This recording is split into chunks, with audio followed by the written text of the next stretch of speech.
نحمده ونصلي على رسوله الكريم اما بعد گلستہ کو کھوکی ضرورت پڑی سب سے پہلے ہی گردن ہماری کٹی پھر بھی کہتے ہیں ہم سے اہل چمن پھر بھی کہتے ہیں ہم سے اہل چمن یہ چمن ہے ہمارا تمہارا نہیں۔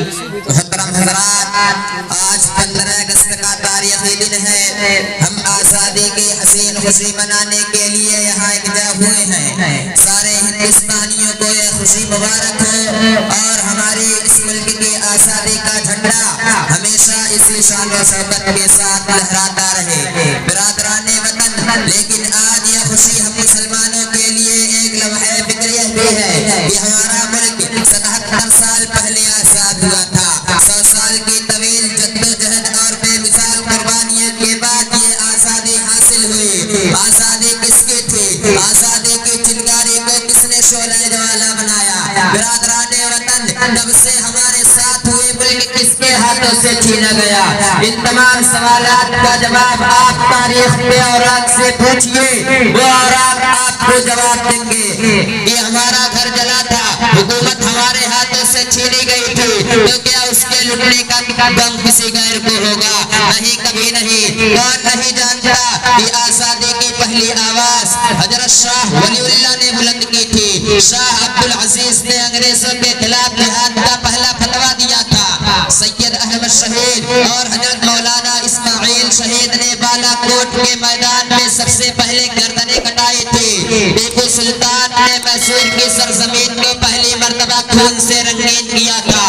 حضرت مہاجر مکی اور قاسم نانوتوی نے سب سے پہلے شاملی کے میدان اور دیوبند کی کھلی مسجد کو اپنی حرارت نفسی سے گرم کیا تھا، اور دیوبند کی کھلی مسجد کو اپنی حرارت نفسی سے گرم کیا تھا۔ شیخ الاسلام نے ریشمی رومال کی تحریک چلائی اور مالٹا کی جیل میں اپنے جسم کو سڑایا تھا۔ کوئی کیسے کہہ سکتا ہے کہ آزادی کی اس طویل جدوجہد میں کوئی برادران وطن ہمارے ساتھ تھا؟ اے تاریخ، تجھے بھی چیلنج ہے۔ اے تاریخ کے مذاق اڑانے والے، تجھے بھی چیلنج ہے۔ اے مسلمانوں کی قربانیوں کا انکار کرنے والے، تجھے بھی چیلنج ہے۔ اے جمہوریت کا خون کرنے والے، تجھے بھی چیلنج ہے۔ اگر تمہارے پاس اس حقیقت کو جھٹلانے کے لیے کوئی دلیل ہے تو پیش کرو۔ ایک مورخ کا قول کتنا صحیح ہے کہ اگر ہمارا ملک 1919 عیسوی پہلے آزاد ہوتا تو ہمارے برادران وطن کو وزارت میں آنے اور حکومت سنبھالنے کا خیال تک نہ آتا۔ لیکن افسوس کی پھر بھی کہتے ہیں ہم سے یہ اہل چمن، پھر بھی کہتے ہیں ہم سے یہ اہل چمن، یہ چمن ہے ہمارا تمہارا نہیں۔ میرے وطن بھائیوں اور دوستوں، اور اگر آپ قریبی کی تاریخ کو جان کر دیکھیں تو ہمارے مسلم لیڈر ہی تحریک آزادی کے سرخیل اور کارواں حریت کے سپہ سالار نظر آتے ہیں۔ مولانا محمد علی جوہر کون تھے؟ مولانا کی ذات سے کون ناواقف تھا؟ شیخ الاسلام مولانا مدنی کے علاوہ سینکڑوں ایسے سرخیل علماء کرام اور مسلم سورما جنہوں نے اس جنگ میں قیادت کی ہے۔ جلیانوالہ باغ میں ہمارے سینے چھلنی کیے گئے تھے اور ہمارے گھروں ویران کیے گئے تھے۔ لکھنؤ میں ہماری نوابی کا خاتمہ ہوا ہے۔ پھر بھی ہم سے یہ گلہ ہے کہ وفادار نہیں، پھر بھی ہم سے یہ گلہ ہے کہ وفادار نہیں۔ ہم وفادار نہیں، تو بھی تو دلدار نہیں۔ برادران اسلام، ذرا اتنی قربانیوں کے بعد دیکھیے کہ آزادی نے ہم مسلمانوں کو کیا دیا؟ دھود، آگ اور آنسو۔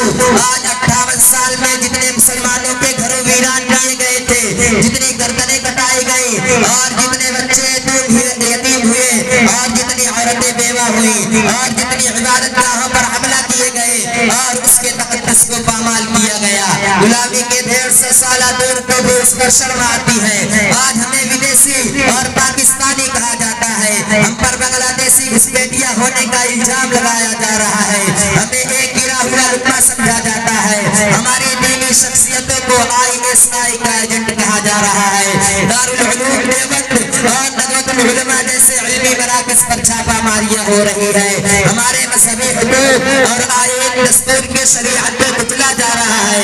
ہمیں پچھلی سیٹ پر بیٹھنے اور نمبر 2 کا شہری بن کر جینے کی دعوت دی جا رہی ہے، اور حد تو یہ ہے کہ ہماری مسجدوں کو توڑ کر رام للا کی مورتی بیٹھائی جاتی ہے. یہ ظلم کی وہ انتہا ہے اس کے بعد ظلم کا کوئی درجہ باقی نہیں رہ جاتا.